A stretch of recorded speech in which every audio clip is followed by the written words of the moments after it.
Hi, I'm Shamar Griffith, codename Comic Shams. And I'm Andrew Tejada, codename Arate. I'm a blurred with a love for artwork and comics and animation. And I'm a writer in Blurred with a love for pretty much the same things. We grew up together and spent much of our formative years watching and talking about DC superhero shows and content. In fact, we still do. Every episode, we will discuss a DC production, compare it to its original source material, and share our thoughts on the adaptation. We've enjoyed our conversations these past couple of decades, and we think you will too. This season, we're looking at 16 years of DC animated movies to see which stories are sweet and which ones are sour on yet another DC animated podcast, part of the Forgotten Entertainment family.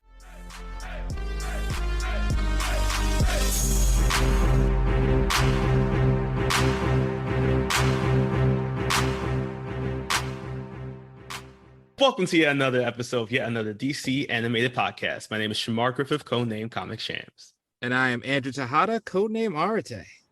Andrew and I have known each other since 1996. That was the year Kevin Michael Richardson himself starred in Homeboys in Outer Space on the UPN.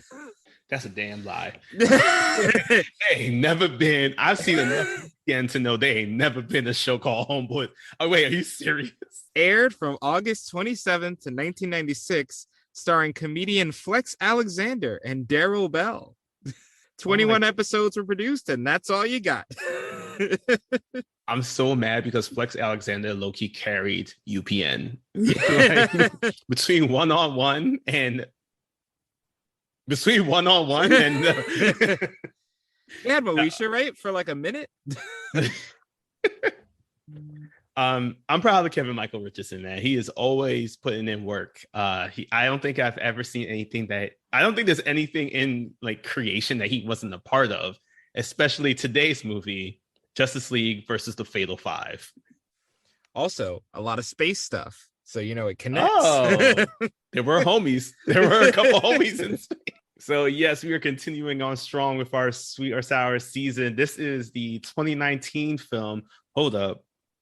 Wait a minute. This is it. Oh, no. We did it. I don't know if there is a Guinness World Record somewhere that needs to be done, but a quick shout out to us because we have covered every single 2019 film from the DC Entertainment, Warner Brothers Animation, Warner Premiere, whatever it may be, just be Warner Brothers Animation. We have covered it all. 2019 is ours. That's what we did when we started out to this podcast. It's what we aimed to do, to cover all of 2019. And I can't believe it. If only Batman Ninja would have been in this year, then we'd still have something left. But no, we fulfilled our agreement. I will never do Batman Ninja. Never. I will do another Teen Titans Go movie before I do Batman. I will redo Wonder Woman Bloodlines before I do Batman Ninja. You heard it here, folks. I'm going to come up with a gimmick for Batman Ninja. Get ready for it. But back to a better movie as we're talking about Justice League versus the Fatal Five. This 2019 film is rated PG-13, so already set in our minds here. Gotta make sure we can include curse words. We can include fart jokes, maybe at a minimum, compared to our last 2 weeks.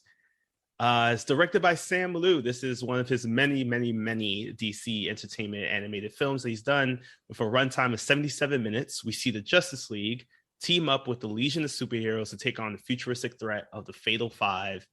And today's plot, I guess, is really, can you be a superhero while having an internal battle? Because this is also a sub-question. Can we have mental health discussions within superhero animation or just superhero storytelling in general? You sure can. Sometimes they're not going to be great, though. All right, now time for the cast list. We have famous from her role in anger management as Charlie Sheen's daughter, Daniela Bobadilla is winning as the voice of Miss Martian. I had to bring that back. I think that was a 2019 reference. Oh yeah, I think so. Elias Gabel from Scorpion, Suspicion. He was also in Game of Thrones, I found out. He's voicing Thomas Caller, aka Starboy. As far as we know, this is no connection to The Weeknd. I was singing that the entire movie.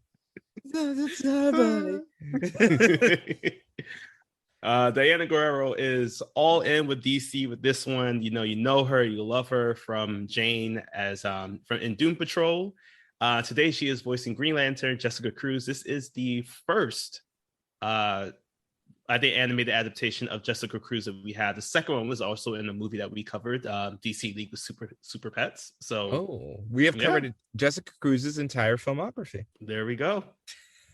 And look at that. We're just checking off all the lists here. All right. Next up, we have Noelle Fisher of Shameless and Tara Strong are voicing Brainiac and Saturn Girl. We shouted him out already. Kevin Michael Richardson was so terrific as the voice of more or less all DC characters, but specifically Robert Hawkins on Static Shock. Of course, that he had to give him the opportunity to voice Curtis Holt, aka Mr. Terrific, today. We got our big three. The Trinity is back. Kevin Conroy as Batman, George Newbern as Superman, Susan Eisenberg as Wonder Woman. I never played this game, but I feel like Andrew, you may have had it. Philip Anthony Rodriguez had a hand in voicing DJ Maurice Chavez in GTA Vice City. Oh my God. Well, that's a deep cut. Yeah, today he is here voicing Mono. Sure. Sure. All right. So after voicing Marok from Skyrim, Peter Jessup wanted to upgrade in his weaponry. So today he is Tharok. And this dude's resume is so long that there is no need for us to persuade him to be in this movie because Matthew Yang King is giving his voice to the Persuader today. And finally, one of the creators of this entire animated multiverse that we have, Bruce Timm, is doing double work, not only working on the film, but voicing Two-Face. What a card. What a class act this man is. All right, so that's the stats of the film. We got our cast list all set. So now it's time to take our time spear to BoomTube over to the beginning of Justice League versus the Fatal Five. No holds barred. We're going straight to Starboy. He is getting chased by these three robot squad. They all have names. Do I care about them? Nope. Their three robots are chasing after. You got a trio of supervillains chasing after Starboy. And very quickly we find that they're trying to get to a time sphere that is being guarded also by Saturn Girl and Brainiac 5. And Brainiac 5 figures they're going to get in. The only thing he can hope to do is upload a computer program that could trap the villains in time as soon as they turn the machine on. I gotta admit, it's a pretty smart plan. Yeah. Just have them trapped forever indefinitely. Right. It's really cool that he thought about that so quickly.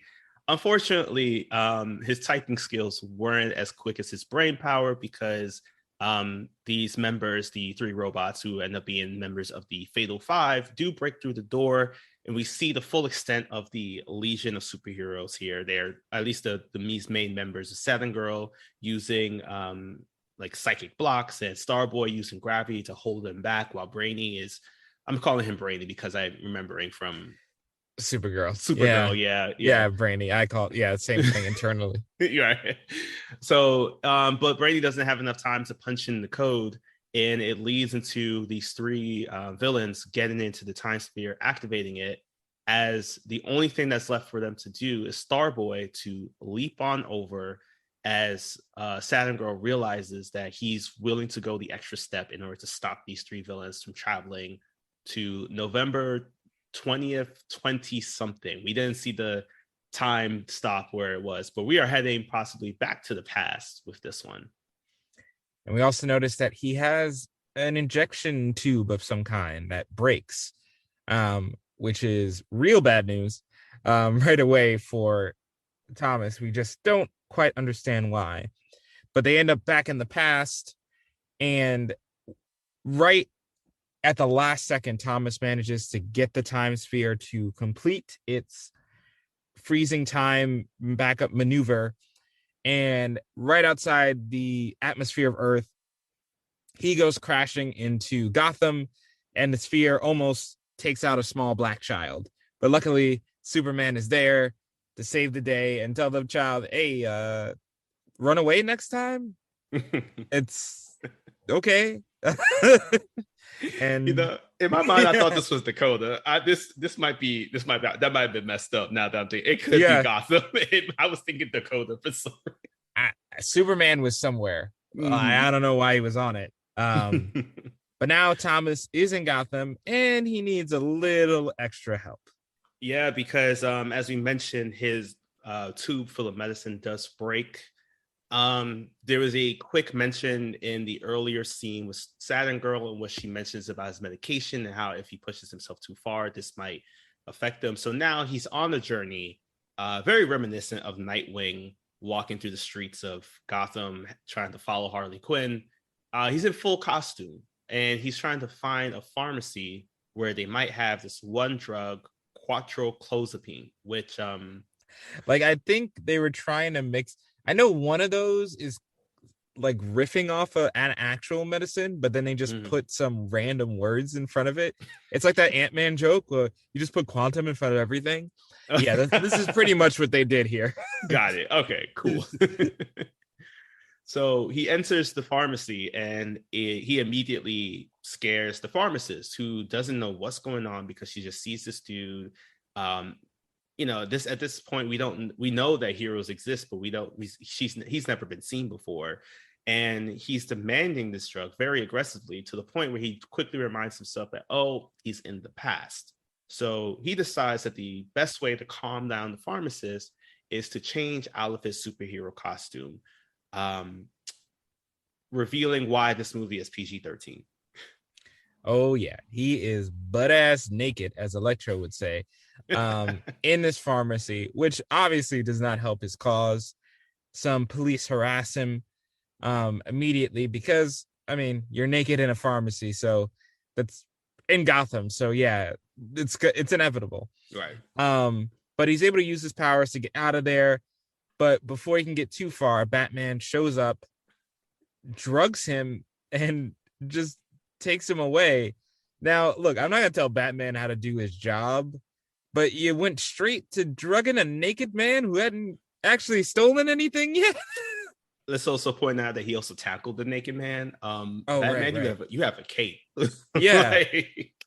I know it's Gotham. You should be on high alert at all times. I get it, but maybe this was one of those times where you ask a question or two before you go straight to let me drug this naked man. Yes. So we cut to our next scene now, where we see a woman walking through the woods. She's joined by two colleagues, and it's a very dark scene. It's night. She's walking through. Everybody seems to be chipper. But the closer that she gets to what we're assuming is her campsite, she starts to slow down, and a look of fear comes across her face as we see a man digging a hole in the ground. And as they zoom into what's happening, we see that this man is digging a grave because there are two people who have been shot lying down in front of him. And we can just assume now that it's this man who, in the next scene, we see that he's now holding all three people, including the woman that we saw, by gunpoint, and he quickly takes out two of them, leaving her to try to run away from the scenario in a very dark, very shocking, scary scene. Yes, and she ends up falling off a cliff while evading him, and then immediately waking up, which, if you're like me, you're like, wow, that was a terrifying and oddly specific nightmare that she just had. But then we see that there are a lot of locks on her door, a lot of extra security measures. And then you realize, no, it did happen, actually. And she's going to therapy where she discusses that she still is having trouble stepping out of her apartment, feeling safe again. And this isn't a great therapist that she's talking to, because the therapist is essentially like, are you trying? And it's like, this is not how you would approach this situation realistically. If this is that level of a traumatic event, you would have a different conversation. But their time is cut short because Jessica is now revealed to be wearing a Green Lantern ring, and she needs to go. Mm-hmm. I also do want to say though, like that was I did find this scene and that introduction of her as she's like recounting her days and her mindset to be um I think it at least like in a way leveled who she is and what to expect from her character, and noticing that there is like a sense of trauma that she went through. Um, was it the best? Probably not. Was it good for the reason? I'm still iffy about that. But agreed that the therapist was trash. Yeah. Please look through who else is in your plan, girl, because he is. But yeah, so Jessica Cruz has to head on out. You know, Wonder Woman came by to alert her. It's clear that she is a member of the Justice League because Wonder Woman tells her that she needs to stop ignoring their calls. So she flies away, and we jump to our next scene now where Oh wait. There's something I have to mention here because I can't let this one slide either. Okay. When Wonder Woman meets Jessica on the street, she is trying to get Jessica to do more Justice League stuff to get it back into it. So Wonder Woman straight up attacks Jessica on the street with her sword to trigger her powers. Which not only blows Jessica's secret identity to anyone who happened to be in the area, but also the question now becomes, I might as well address this now. When did Jessica become a Green Lantern? Was it post that incident or before it? So comic book wise, it was after.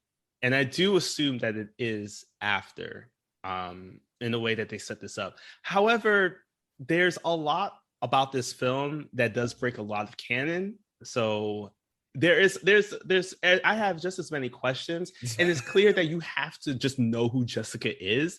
Like, I wish they had incorporated that, like maybe in the scene when she is falling, maybe that's when she gets her ring. Maybe it's that's too much, but at the same time, show us when she got her ring, to just throw us into the scenario where it's just like, oh yeah, she's a Green Lantern, by the way, after experiencing some straight up trauma and fear. My mind would say, why isn't she not a Yellow Lantern? Yeah. There's a lot of questions I have about, or even the Red Lantern, or like, I would be tight. Yeah, anything, because even now I'm wondering, because of the way the film is set up, I wondered, did she ever attempt to do any heroing, or has she never attempted? Because if she got him after the event, what's consistent with her character is she hasn't left her apartment at all. She's never attempted to be a hero.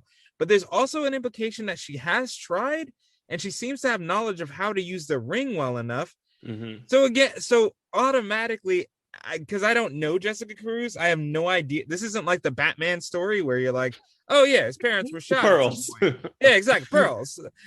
You know, that's fine. But here, since it's a relatively unknown character, it would have helped for us there not to be so many gaps in her story, especially because we're introducing another relatively new person to DC movies in the next scene. Yes. And this person is Bloodsport. No, I mean, he is one. Unfortunately, this is not the Idris Elba one that we have gone to grow and love. I don't know how many people. I feel I like him in as Bloodsport in the Suicide Squad. Love Deadshot. I mean, but yeah, we got January 6th Bloodsport.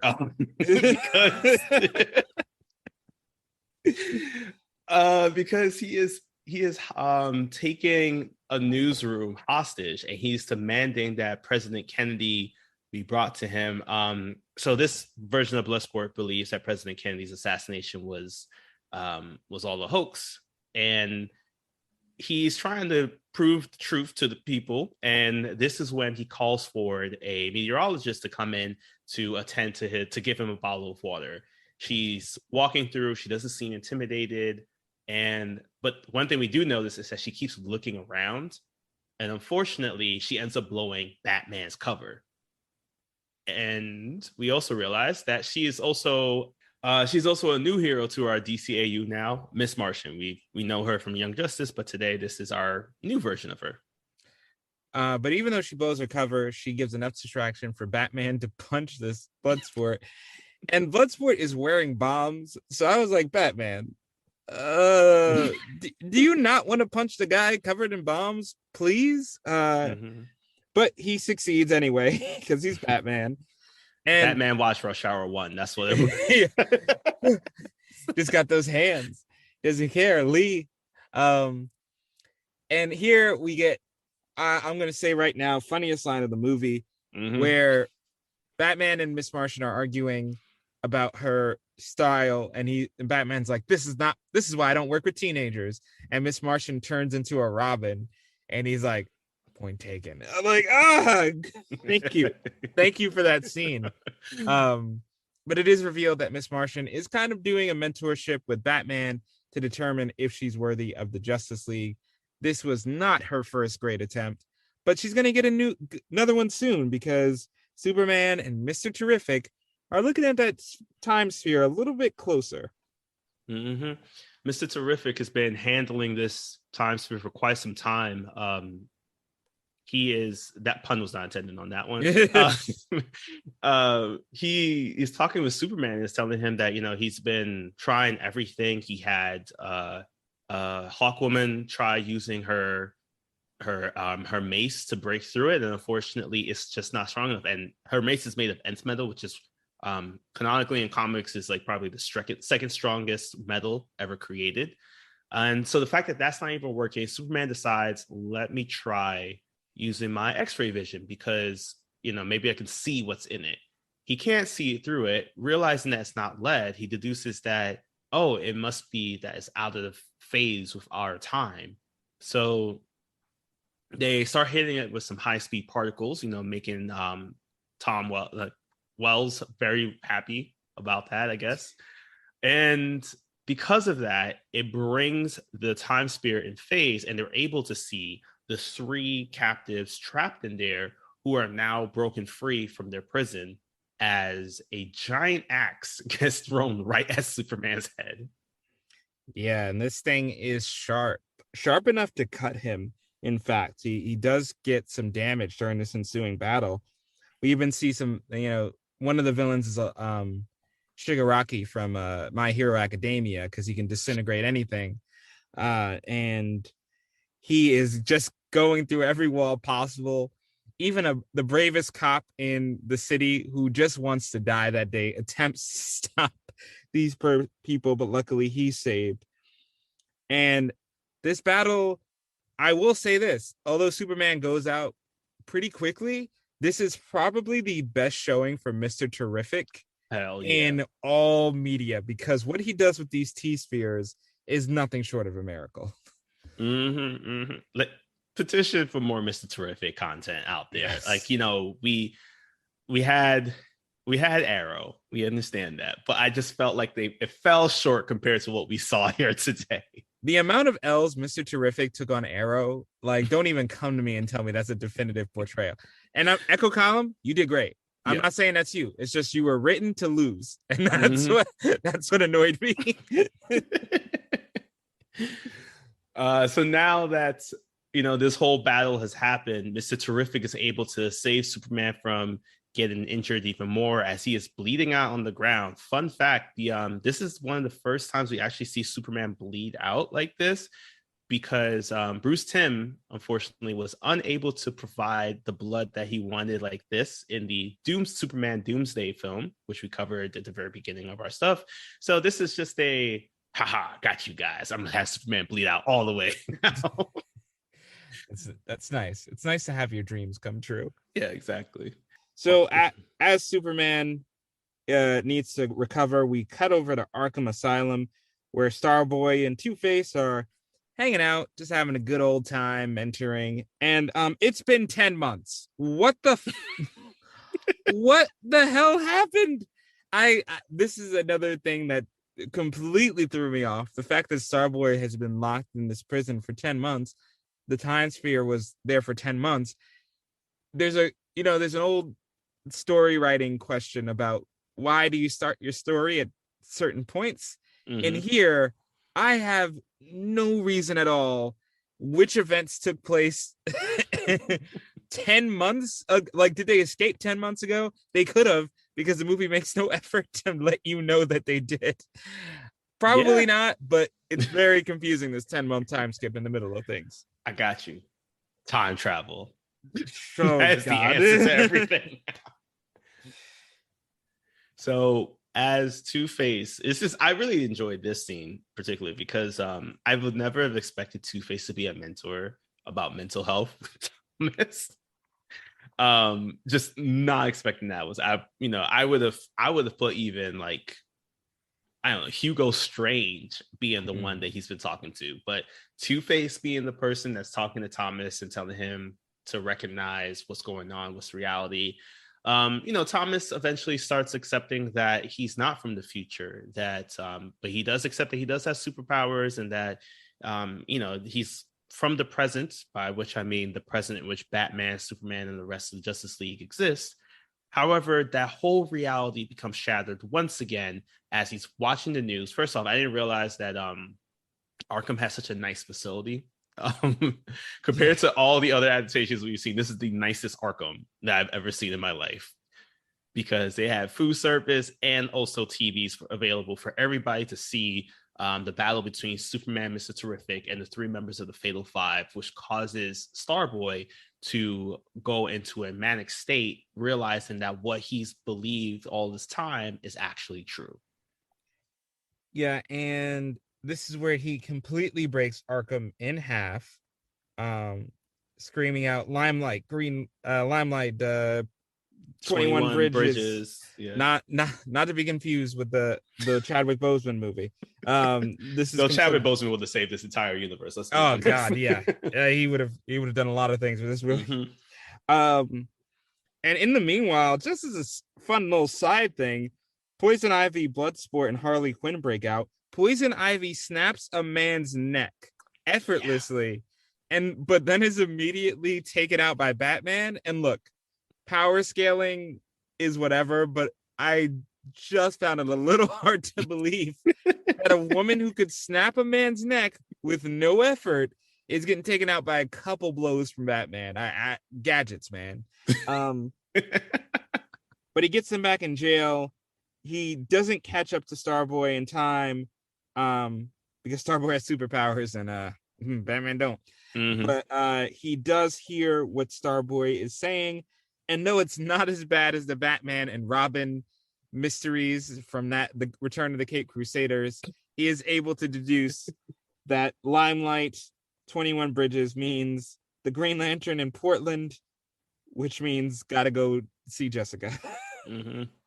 I do actually want to point out real quick the battle between Starboy and Batman, or like rather the absolute decimation that Starboy caused against Batman, because he uses gravity powers on Batman's cape. So first off, this is again why Batman should have just given the cape over to Starboy. But secondly, this is also why Edna Mode is also quite upset with capes because of this right here. So now that Batman has deduced that they need to go and find Jessica Cruz, we see now that the three members of the Fatal Five are watching over Portland, Oregon, which seems to be a very nice place. Like, probably want to visit it, unless the Fatal Five join in, because they immediately start destroying the town, because they figure that the only way that they can get Jessica Cruz to come through is if they put people in danger, causing her to jump into action. And it works. Though people are complaining about how Jessica Cruz is crushing their cars and such, she is coming through for the people in Portland. And once again, just when it looks bad, Mr. Terrific comes in, because guys, we got to savor these moments while we can. Yeah. This is now the best Mr. Terrific fight scene. It's close quarters. It's the slick ways he uses his T-spheres that can change into different shapes and everything. Almost saved the movie for me. Not quite, but almost saved that every aspect of the movie for me. But it's a fun combat. There's a good aerial battle as well.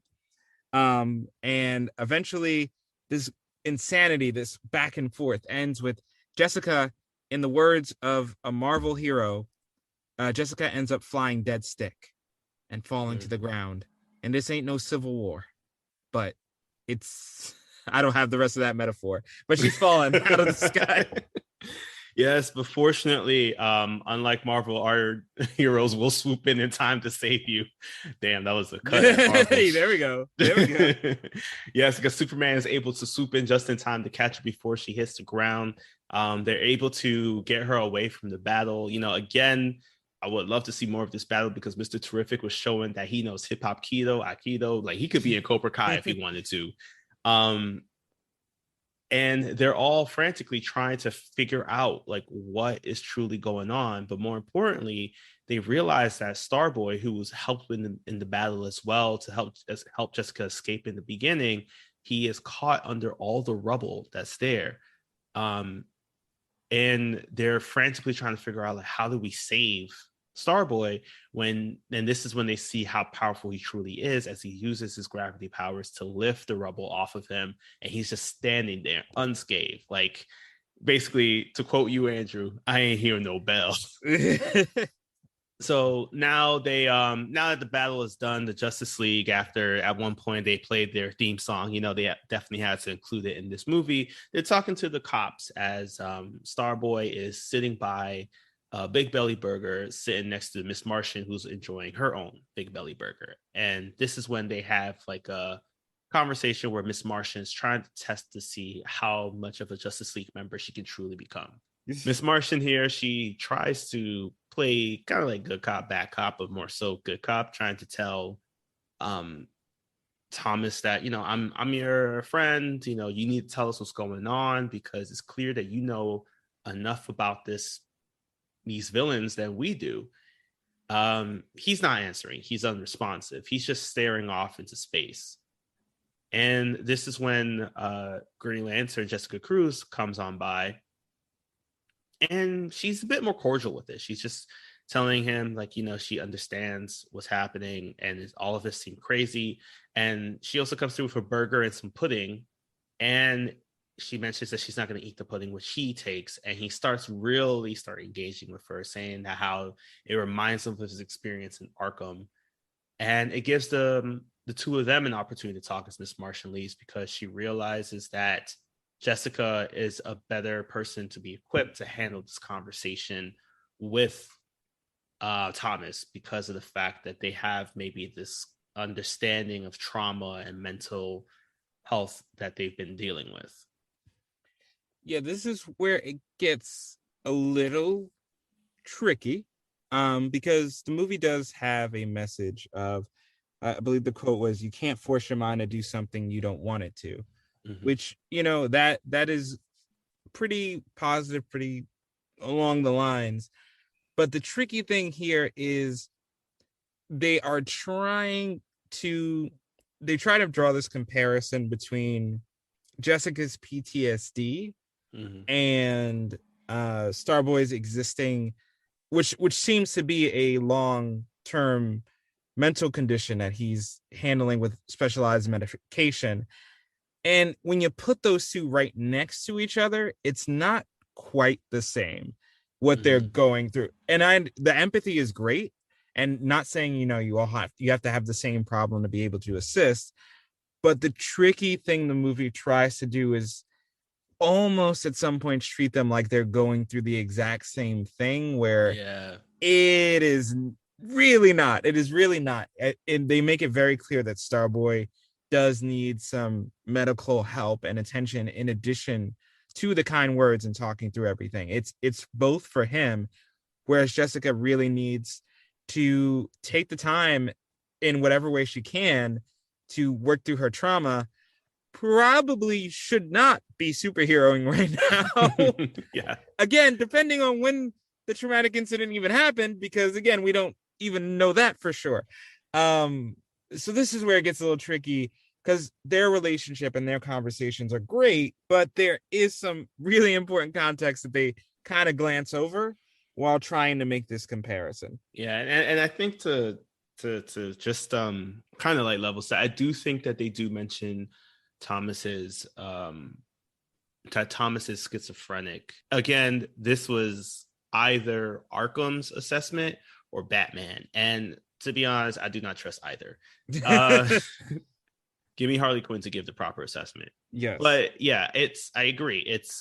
This was a weird way to address mental health, because again, it's like, hey, you have mental health issues, we're one and the same. And it's like, that's not the case. It's all a spectrum. There's so many different things that it could be. And it's not like they even bonded over their own treatment plans or anything like that. Everything was just like, I understand that people look at me differently, so I understand that people look at you differently. And that's not the full way that we can ever analyze that story. But it's what unfortunately keeps on playing out in the rest of this film, because as they decide to take Thomas to the Watchtower, this is where Batman gets the idea that maybe the best thing for them to do to figure out truly what's happening is if Miss Martian goes into Thomas's mind, and he'll go with them because he needs to know everything. He needs to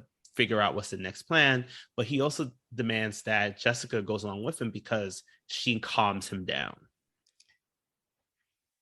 Yep, sure. So they do attempt this method, and through this they find out that, and again, we're getting back to our ridiculous plans, but this time it's the hero's turn to have a ridiculous plan. So the heroes decided that 2 members of the Fatal Five were so dangerous that the absolute best method to deal with them was to imprison them in the past, without telling anybody. I guess they just dropped off a couple of prisoners, locked them away, and said, I'm sure nobody will look into this. Right. Could they have given someone a heads up from the Justice League? I don't think it would have hurt them to do. But they find out that that's what the trio's after. They want the Lantern Ring so they can unlock this prison and let their two final members out. And if they don't, the No-Move from My Hero Academia is going to attack and kill everybody on Earth. It's the same design. It's the same design. It's the same design. There's so many My Hero Academia references today. Don't worry, there's no Mineta. I will say the cool thing about this like flashback kind of in Thomas's mind kind of scene, we get 2 things. One, if you are a fan of the Legion of Superheroes, you get a chance to see pretty much everybody and their moms up in there. We got Brainiac 5, Saturn Girl. We also see, for Supergirl fans, a glimpse of Mon-El. And the other part that we learn is that Thomas, the more that he uses his powers, apparently the more it has a toll on his mind. So there's a possibility that if he doesn't get his medicine in time, he will eventually lose himself to his delusions. And that would effectively mean that he's off the Legion, meaning that he's no longer a superhero. And it's something that he keeps bringing up constantly throughout the entire film. It's like trying to get other people to recognize that he's a superhero, give himself his own validation of the fact that he's a superhero. But this is the now a breaking point in the film, because before they can even like figure out the next stage of maybe how can they manufacture Thomas's medicine, or where can they even find the other 2 members of the Fatal Five, Mr. Terrific pulls Batman and the rest of the crew out of the dream or mindscape, because they receive a message from Mono, who tells them that if they don't turn over Jessica Cruz Green Lantern, or Limelight as they're calling her in this film, they will systematically destroy everything that they love and hold. And unlike any of the DC villains that we've seen, except maybe Slade from Teen Titans Go to the Movies, they immediately act on this plan, because they start blowing up every city Every city is going. They are blowing up planes, derailing trains. They do not care. This is what they will do to get what they want. And eventually Jessica gives in. She just can't, she just can't deal with this guilt and all of this on her anymore. So she decides to give in to the bad guys. And even though she has some backup with Kilowog and who was the other Green Lantern? I have no idea who his name is. Oh, good. I just called him Fart Nuggets because that's the first thing he said on site. There we go. Kilowog and Fart Nuggets. I thought it was a really obscure one. I'm pretty sure he has a name, but I'm calling him Fart Nuggets because that was a A plus PG swear word. That's good enough for me because that's what they should be saying because they lose this badly. My man Kilowog, I was 99% sure he was dead on arrival. And they get the ring, and as insult to injury, they slash the ring into pieces. So now the ring is lost, the lanterns have lost, and now things are about to get a lot worse. Yeah, because they were not only able to unleash the Emerald Empress, they were also able to unleash probably the most jack character of our film today, Rip Off Nobu, aka Validus. Yes, this guy's just so big he can't be stopped. So Jessica, realizing that we lost Kilowog, we lost Fart Nuggets, she immediately goes off and starts attacking, taking on the Fatal Five, like 1v5, and she is holding her own. And I can see why they thought she was a threat. Unfortunately, though, Persuader is able to come through and slice her ring to the point where it's destroyed. Fun fact, the creators were originally toying with the idea of having Persuader cut off her arm, but they felt it would have been too much trauma for her character. Yeah, I'd say so. So now that Jessica's down, the Fatal Five head on over to the power battery, where the main power battery, where the Green Lantern is at, and they use the eye to absorb all of the energy of the lantern battery, giving them an opportunity to escape, to head on over for the next stage of their plan, which we find out from Batman and the rest of the Justice League. After they destroy all the bombs, they realize that the Fatal Five are trying to steal back the Time Spear because now that they have all their crew, they're going to head back to the future in order to take down the Legion of Superheroes once again. But they decide, you know what? What's an even better plan? No superheroes in the first place. So they decide we're just going to blow up the damn sun. The sun's just going to be gone. So now I do have a question about this plan because at first I was like, but wait, wouldn't that mean that you're gone also? But I forgot one of the things about the future is that apparently anybody and their mom could be a superhero because the Legion of Superheroes and the Fatal Five are compiled of different aliens that happen to have superpowers, actually. So their son is good. Yeah, and this just raises the stakes. Everyone's trying to get to them in time. And I give the villains this, pretty clever. While Batman and everyone is flying in the ship, the villains just attack the ship. They don't even let them land, which is pretty clever. And everyone kind of splits off into their battles. Mr. Terrific, again, getting out there, trying to take care of business. Batman goes, bring it, Skeletor, and tries to fight. Batman at one point even uses the Miyagi-Do pressure points against his enemy to defeat. I'm gonna put it out there. I'm pretty sure he stole that move from Mr. Terrific because I'm pretty sure I saw the same movement, those same hands being thrown earlier in this movie. Look, everybody binge watches Cobra Kai. It's okay. But in the middle of this crazy battle, we also get a moment to cut back to Jessica. Mm-hmm. So she's able to, using her willpower, to forge back together her ring, which is a feat that not many Green Lanterns have ever done. We're talking about animation and also comics. So once she's able to forge back together her ring, she uses every bit of her energy to save Kilowog and Fart Nuggets, bring them out of the rubble. And she has one request of the ring, which is to take her home, where she fully recovers.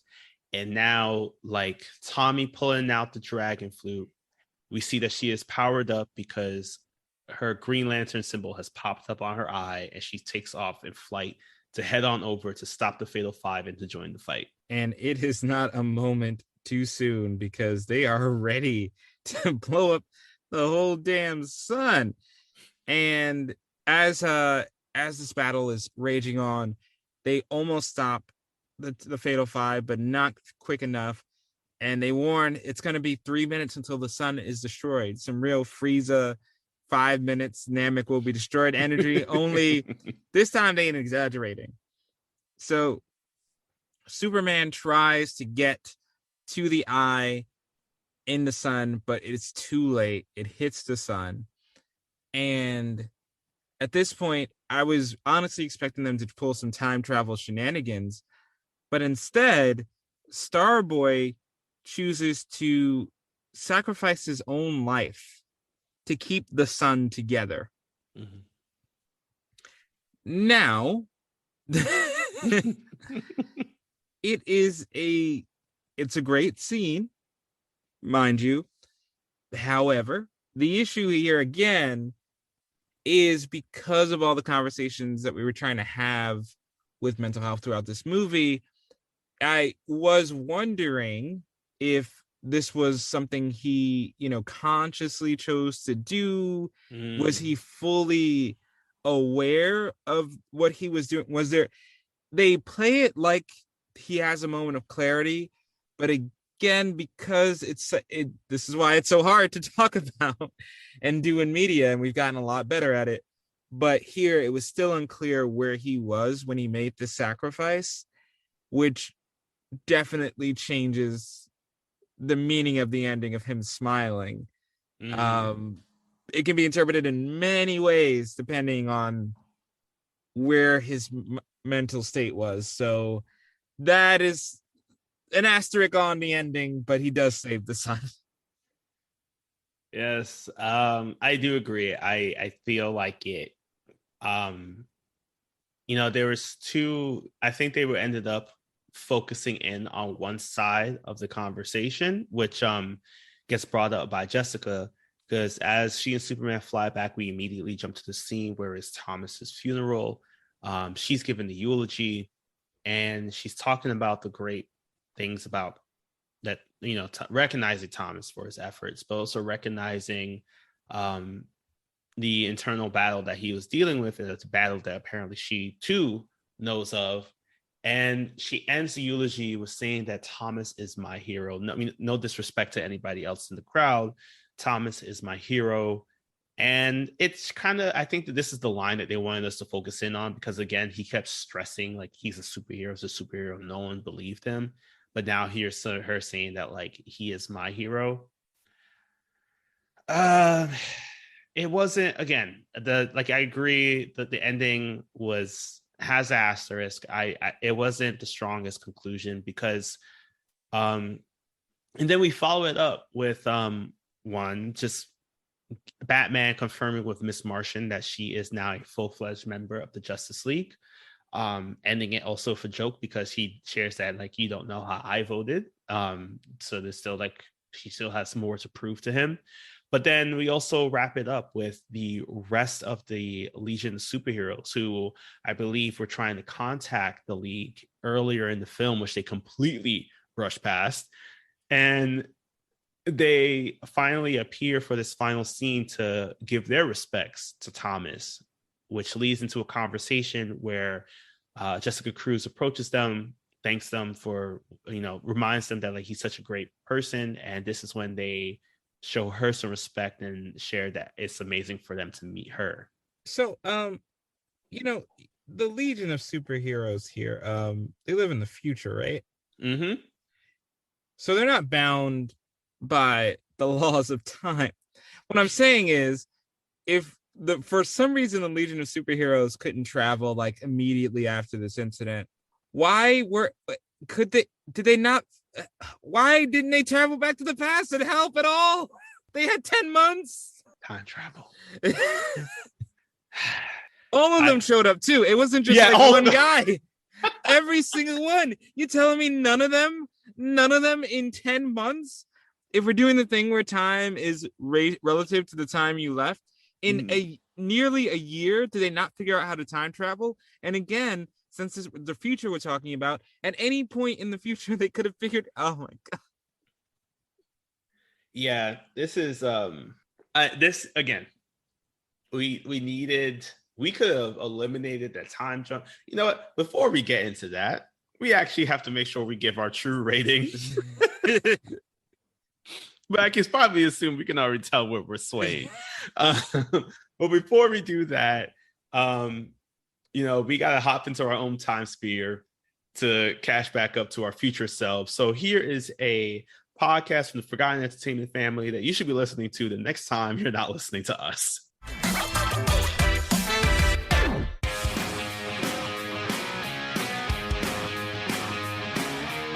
Hello, my name is Andrew Morgan. My name is Shane Beauregard. And my name is Chris Frodell. And together, we form like Voltron to make a brand new entertainment and pop culture podcast called Recent Activity. Every Wednesday, we will bring you deep dive reviews of the hottest titles from around the film and TV world, previews of the next big things to add to your watch list, or do fun things like top 5 lists, movie drafts, or anniversary celebrations of your favorite classic films. Subscribe now on Apple, Spotify, or wherever you get your favorite podcasts. Starting May the 11th.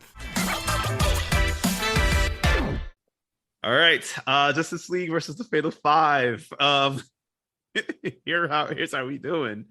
Andrew, is this as sweet as one of the many ice cream shops apparently there are in Portland, Oregon, according to the DC universe?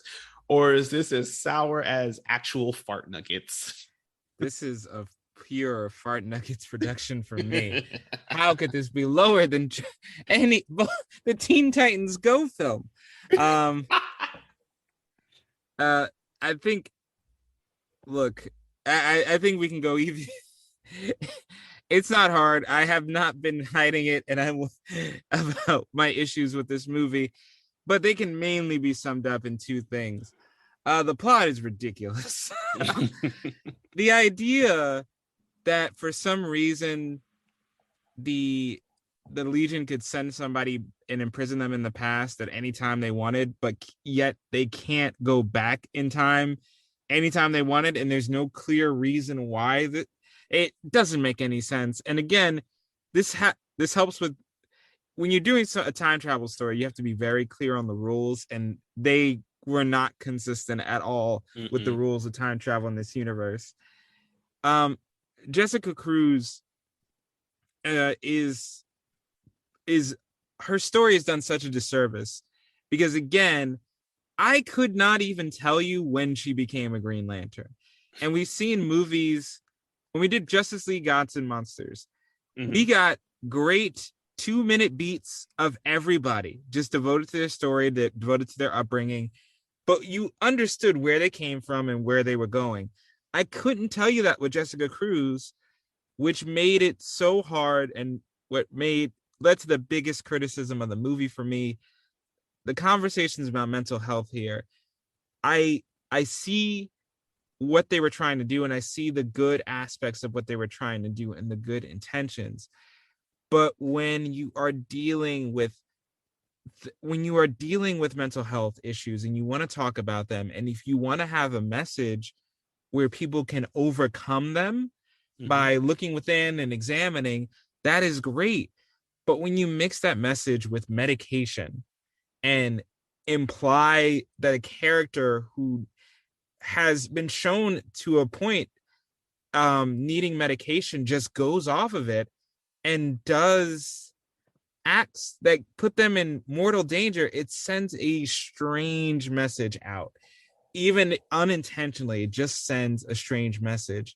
So really, for just safety and mental health reasons, my art alteration is make the mental health issues about incidents, about overcoming some past trauma, about dealing with it, about finding ways to cope with it. Because when you bring medication into the middle of this, it is hard to have you can't just have it in the background. It can't be a running thing. It is never addressed that Batman put an innocent man in Arkham Asylum for 10 months. You know, because it's glanced over and it's not treated as well as it should have and as carefully as it would have.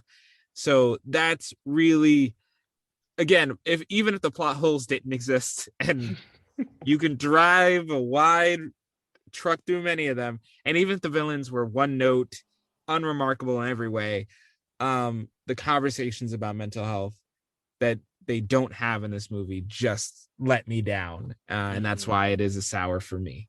How about you? You know, I actually just want to go back on that point real quick on Batman putting Thomas in Arkham for like 10 months. We never get a chance to see what is the process for that. Because, like, I'm assuming for most facilities, it's like if you're going into a facility like this, you are going there willingly. Batman seems to just drop people off. And does Thomas have the opportunity to just be like, nah, I'm out. Look, I'm leaving. It's clear that it's not like that. And he's mixed in with people who probably are being denied parole and everything. So it's just like, it's a sign of just like, is this truly what it's like in storytelling, or is this real? Because like, that's the part I don't really know. Mm-hmm. And when again, like Thomas has been in there for 10 months, like what has his life been like? Like we could have easily just say that like he's just been in there for like a week. This is just holding him here while we figure out what happened to him. But to say 10 months, there had to have been some kind of process. There must have been some work that's been happening. To just jump ahead like that, it just really shows a negative side to, you know, what it is like for someone who may be dealing with mental health issues. So I kind of wish that, yeah, like I agree, like, you know, the focusing on maybe just on like incidental trauma that has been experienced, because again, like that conversation between Thomas and Jessica bonding, it doesn't make sense. Where he's just like, it sounds like comes across as like we're bonding because we know we're not well. When my well could be different from your well. And that's the part that does not sit right with me, which is why I too have to give this movie a sour. Like storytelling wise, I'm gonna have to give this a little bit of a compliment sandwich, I guess is the only way I can describe it. You know, it was cool to see, like, as a fan growing up watching Justice League Unlimited, Batman, all that stuff, Superman. It was great to see these versions of the characters come through, especially when we have Mr. Terrific, because we hardly ever got a chance to really see him. You know, he pops up more so in Batman Brave and the Bold, but this is the storytelling where we're expecting for a more serious take on him, and to get a Black character who is hella smart, who is a superhero, who's got hip hop keto and everything under his belt. Like, I just really loved his moves. Like, it was just so cool to just see that. You know, I felt really happy and proud to see that, because it's just like, we never get that much Mr. Terrific content except for Echo Kellum's Arrow. And again, nothing against him. He is a great person. Love his personality, love what he's done for the character. Unfortunately, like you said, Andrew, it was just written in a way where he was just like, he was meant to fail so many times. And it's just like, now he could have taken that W real quick. But yeah, some of the negative things I felt was just like Miss Martian. Completely unnecessary. I didn't want to say it, but yeah, I love the character. What was she doing here? Yeah, I felt bad that she was put in a way, because we've seen her arc through all of Young Justice, where they did her character some great respect. This one, she just serves as like comedic relief. And this is like, we didn't really need that. We have some great one-liners that would have served as the comedic relief enough. So, like her, like I love the line with the, like Batman always training teens, but there was just so much where it was just like lines that she said that's kind of a bit off-putting to what was happening in the scenario. That I was just like, Miss Martian, they should have done you better. Yeah, and it's like even thematically, I don't really think she fits into the plot. There's really not this sense of like new heroes. Mm-hmm. Like Starboy is pretty much well established as a hero before he leaves. Jessica Cruz is having her struggles with it. But again, because the timeline is so shaky in this movie, we don't know if she's new or not, like Miss Martian. Right. And then with Miss Martian, she's just here, and it seems like the only reason she is here is so they can dive into his mind later. Mm-hmm. Like seriously, like just you could have had Martian Manhunter just pop in for a scene. Right. And I do also want to say, because you brought it up about Batman just dropping him off. I think I think there are stories, or at least I think in most stories, Batman, there's a middleman. Batman captures Two-Face or whoever it may be, gives the person to the proper authority. They do an assessment. Gotham actually showed this really well. Right, I forgot about that. About they it's not just one step. Mm-hmm. And if he does do that, I think that would have been fascinating to explore. Like, if Batman is just dropping people off, and again, if you take away plot elements like Miss Martian, and you have more room for Batman to reevaluate his style of, I put someone in a place that wasn't the best care for them, and as a result, Arkham broke, and all these villains, Poison Ivy killed somebody, and even if there was any acknowledgement of that happening or his role in that, that would have been good to see, and for Batman to, think differently about how he approaches people from now on, instead of just drugging them and leaving them into a facility. And yeah, I think that's a really interesting question that could have been tackled. And again, Jessica's incident, just the thing in her past seems so far removed from everything else she was doing. And not saying that there's a correlation between your life and that, but in a less than 90 minute movie, right? Yeah, where you kind of have to speed things along and you have so many characters, angling things slightly so her origin story lines up more with what she's doing in the movie, because her struggle was never whether to be a hero or not. She wasn't given that opportunity in the Forest incident. So to make the whole thing, the movie, about people forcing her to be a hero even though she is not ready to, is really weird and really awkward when you look back on it. So yeah, I think changing her origin story would have helped. And if you're not going to change it, tell it. Actually tell her story so we understand what is going on with her. Yeah, I agree with that. Because this also kind of ties in a little bit to my next point too. It's like another downside was that the continuity was more or less shattered in this entire film. And it's like, so there's some stuff I'm going to bring up about Jessica Cruz in the comic book section, but for the most part, the Legion of Superheroes, because like this movie, according to the producers and Bruce Timm, is supposed to take place after the events of Justice League Unlimited. If we are stating that, that means that we have Justice League to pull from, and also Batman the Animated Series and Superman the Animated Series, because the New Adventures of Batman has Tim Drake, which popped up here as Miss Martian disguised herself as him. So that means that Batman had an opportunity to meet with Superman, meaning that everything that happens in that Batman, he knows of the stuff that's happened to Superman. And this is where this constantly gets shared, because in an episode, Superman the Animated Series, which admittedly I do need to go back and watch this just to confirm if it's true, but Superman does meet the Legion of Superheroes.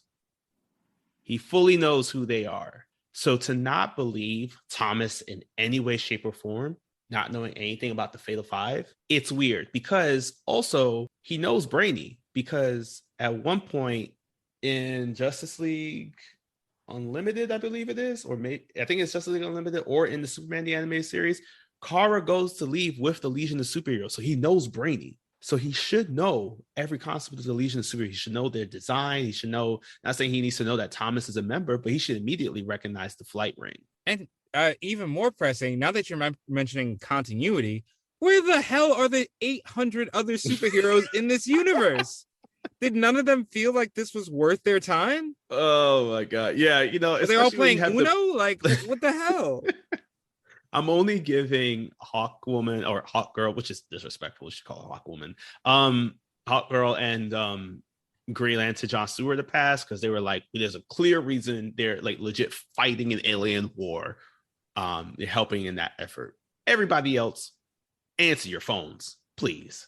Your pagers, even recruit Booster Gold. But then the last thing I do want to say, the thing that did work for me was that I do appreciate the fact that this is another installment of the Legion of Superheroes, showing that DC is kind of dedicated to bring forward these futuristic heroes, because in a time where we are creating much more diversity in characters, this is a straight up legion of superheroes that you can pull from. So we need that. But yeah, so overall, Justice League versus the Fatal Five is sour across the board. Sorry, 2019. Looks like you took an L here. I would love to go back and see all our 2019 movies, stack them all together. It's kind of year. All right. So now that we kind of gave an overview of it, now it's time to quickly talk about the comic section, the comic connections, and comic knowledge for y'all. So Andrew, I know you've been demanding this for quite some time. Who the heck is Jessica Cruz? Yeah, please. So I think I did cover a bit of Jessica Cruz in our Justice League Dark Apocalypse War episode, in that comic section there, because this is more or less when she first came into play. So Jessica Cruz was introduced during the Jeff Johns run of the Justice League from the New 52 era. She first appeared in Justice League Volume 2, issue number 30 in 2014. This was a part of the Forever Evil story arc. So before I started off, just think back to Crisis on Two Earths. I want you to remember every single thing that we talked about for that film. Easy. Yeah, cool. So we had in her character started out as just a normal person. What happened in the film happened to her in real life, but in the comics, we unfortunately didn't know the extent of it. Like, this is the first time that has been dramatized. So they're creating her trauma here in this film. So they could have done anything. Yeah. And they did this? Okay. Yeah. In the way that it plays out in the comics, she's more agoraphobic. She is because she lost her two friends, she does not leave the house at all. And in this Forever Evil storyline, there was an invasion from Earth 3. So as I mentioned with Crisis on Two Earths, the crime syndicate found their way over to Earth 1. And this is where their version of Green Lantern, aka Power Ring, comes into play. He dies during the events of Forever Evil. And his ring, because it takes over a person who is filled with fear versus a person who's filled with will, like a normal Green Lantern ring. Mm-hmm. It takes over Jessica because they recognize how much fear that she has from leaving her home, from just the outside world. So she reluctantly, because the Justice League are tracking where the ring goes, they're able to see that Jessica Cruz is the one that becomes the new Power Ring. Okay. Yeah, they try training her a little bit just so that she doesn't lose control of the ring, because eventually it acts more as like a symbiote from Spider-Man. So they try to train her. Flash, she has like a love interest with Flash as well. Eventually, she does decide to become a hero and teams up with the Justice League as a Justice League Reserve member. During some of the final events of this arc of the New 52, that ring gets destroyed because she, I think it was either it was used for something to help in the final battle, or she uses it to the point where it's like completely destroyed. And because of her bravery in doing that effort, she herself gets an actual Green Lantern ring. And since then, she has been the Green Lantern. However, in recent comics, I think there was a bit of a time jump in which she experienced some more trauma, where she's now acting as a Yellow Lantern. And again, but her reluctance to be a hero is the thing that plays out a lot in the comics. So I can see why they were so hyper focused on that in this movie. But I think we could have eliminated her trauma, that scene about her trauma, because again, it is something that holds her back, but it's never truly addressed. It's more so of like, I don't want to save people, and it's because of what I experience. And that's the part that's causing, I feel like, the disconnect, when it could be like, I don't want to save people because I can't even save myself. I can't experience the world. I don't want to be out in the world. And we don't get that really in the movie. We really get that point in the comics. So she's becoming more of a popular hero. She's a really cool Green Lantern right now. As I mentioned, she's acting as a Yellow Lantern, I believe, right now. But you can read some of her comics. She's teamed up with another Green Lantern who actually had to deal with Islamophobia. So that is kind of like why the two of them were teamed up as partners, because of the fact they don't trust people outside in the world. Makes sense. Mm-hmm. Next up, another set of introductions. We got the Legion of Superheroes. I'm not going to talk about Starboy, except I will say that there's like many versions of him, and one of whom is black. So the full Legion of Superheroes, like again in this film, they're a 31st century team. They focused in more on that they were influenced by the Justice League. However, they were actually more influenced by Superman and even when he was like Superboy. Because it's a group of teenagers from all areas of life throughout the known universe that come together to join this Legion. They're, it's at a point in the 31st century where people have actually come together to talk things through. This United Planets kind of system. The original team leaders are Saturn Girl and two other members who weren't shown here. We have Lightning Lad and Cosmic Boy. So they first appeared in Adventure Comics number 247 back in April of 1958. And they were created by Aldo Binder and Al Plastino. So they've been around for a minute. Yeah. But you know what? I would say you check out that comic. However, recognizing that comic being as old as it is might be very difficult to find unless you have DC Universe, # not sponsored. So you can check out instead not one, not two, but the 4 adaptations of their origin story, how they connected with the Justice League that's already been created throughout DC Entertainment. Not enough. I want another one. So outside of this one, we have Superman the Animated Series. As I mentioned, they had a episode in which the Legion of Superheroes, 3 members of them, traveled to the past to meet Superboy. This was in season 3, episode 3 of the Superman the Animated Series called New Kids in Town. This was in 1988. So about 40 years later, they got their television premiere. You can also check out the pilot episode of their full animated series. This ran for 2 seasons. Andrew, you might remember this. It ran the same time as Lunatics. Oh my God. That's a throwback. I remember Lunatics actually more than that. But yes, Legion of Superheroes was originally was on Channel 11. I think you could probably still find it on HBO Max, unless HBO Discovery might have taken it down already. But that was from 2006. Next up, they finally jumped over to the live action world where in Smallville, season 8, episode 11, they had an episode called Legion, where we also get a chance in 2009 to also meet members of the Fatal Five. Persuader does chop up Clark Kent the same way that he did in our film today. Oh, with as much blood, I hope. Nah, we can't cut up Tom Welling. I don't think they cut him that deeply. But they might have, actually. They were pretty dark in that show.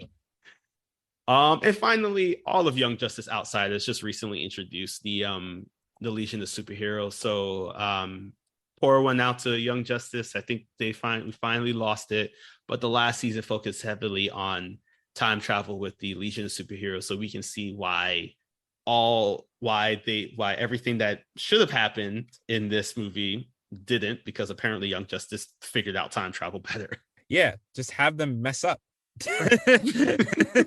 But yeah, they've been used quite often in superhero storytelling, animation, live action, whatever it may be, across DC Entertainment. I think we are counting right now their 7th appearance outside of these, because we also are counting the latter seasons of Supergirl, and they've been a part of the Arrowverse. I'm not going to forgive Flash for this, because they are doing Phantom Girl dirty in this last season. That Phantom Girl? Yes, it is. Oh God. Same name and everything. And there's just like, as you hear her name, it was like, what kind of 21st century name? You really think that? No, that's 31st century. Come on. Just please, Flash, just wrap up her story before you end the show. Send her to the future. But yeah, as I mentioned, there's so many different versions of the Legions of Superheroes out there. So there's many ways that they can pull them into future storytelling. In fact, they are planning, which got recently announced today, maybe, or yesterday, like as we're recording this podcast, that there are plans for a full feature-length animated film called The Legion of Superheroes, which is coming out in 2023. We got a first look at the scene. It is just really Supergirl next to Brainy, because calling back to the episode of Superman the Animated Series, or I think Justice League, I can't remember quite at this point, Supergirl does travel to the future because she is interested in Brainiac 5. And this will take place in the Tomorrowverse. This is named after the first film in this new universe of films called Man of Tomorrow, which is a Superman-focused film. And the cast list is looking pretty strong, because we have Meg Donnelly, who is from Disney Channel original movies Zombies 1, 2, and 3, but is currently playing. Yeah, I had to look this deep. This is a deep. But also I think she's finished that role now, because she's currently playing Mary Winchester in the supernatural spinoff The Winchesters. Okay, I guess she is quite busy. Mm-hmm. Harry Shum Jr., who you'll know as Mike Chang from Glee, and a bunch of other stuff. He's going to be voicing Brainiac 5. It looks like we're also going to get appearances of Dawnstar, Phantom Girl, Bouncing Boy, Timberwolf, Mon-El, Cosmic Boy, Shadowlass, Triplicate Girl, Invisible Kid, a bunch of Brainiac 5. So this may be a Brainiac focused movie, or a battle on Kolu, which is the homeworld of Brainiac. And again, this is a Tomorrowverse storyline, so we're also going to get Darren Criss returning as Superman. We're going to get Matt Bomer, who is you know him from Doom Patrol. He's going to be returning as the Flash. And finally, Jensen Ackles is embodying his Leonardo DiCaprio on The Wolf of Wall Street, because he ain't leaving. He's going to continue on as Batman in this film. From Red Hood to Batman, just crazy. This is actual promotion. That's how it's supposed to work, Batman. But yeah, there's so much Legion of Superheroes content out there. Honestly, just pick up a comic, take a look, watch one of these shows. I think they're also creating a new comic book series that's going to be led by Brian Michael Bendis, who helped create characters such as Ironheart, and also Miles Morales Spider-Man, who recently jumped over to DC and did like some storytelling on the Man of Steel. But yeah, they're coming. We're catching up quite. We're moving pretty fast and catching up with the 31st century heroes here. It's about time. Get it? Get it? Yeah. All right. Well, until then, take care of yourselves, and remember these two things. Fart nuggets is a PG swear word, so say it more. But more importantly, it's braver to ask for help than to go at it alone. Yes, and if you want to watch good conversations about mental health, Doom Patrol. Doom Patrol. Doom Patrol. Yeah, Doom Patrol. It covers it all in the right way.